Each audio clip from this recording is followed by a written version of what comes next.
You do a lot of education of the next generation. I know you do the CIO boot camps, and any opportunity you have to pour into the next generation, you do. This question's along those lines. For the next generation, how would you describe a day in the life of a CIO?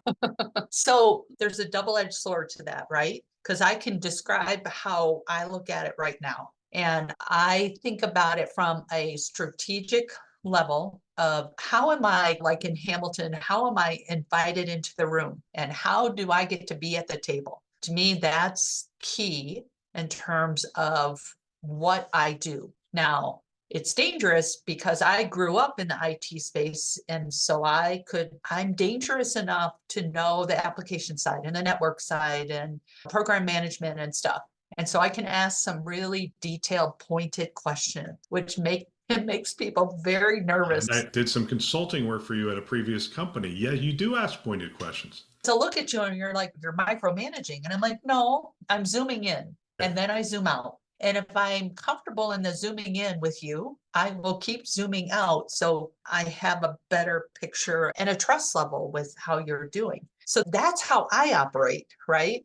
The thing is, the people coming up, and I have several of them on my staff, they are so energized and they don't see the limits. They don't get bogged down by some of the barriers sometimes that I see because I came up this route. And so I'm cautious. This is where the double-edged sword is. I don't want them to lose their enthusiasm. I don't want them to lose their way they look at the world a little bit differently. And then I don't want to squash it. So I'm really careful about when I'm trying to mentor or guide someone, I want to know, what are you thinking? Tell me, how are you developing this idea? And if I see holes, I'll be like, drill into this, look at this, and then come back and let's talk about it. Now, they don't always like that, but that's the guidance I would give them. It's be really comfortable in being challenged. Yeah. Because if you aren't comfortable in that, you won't survive at the executive level.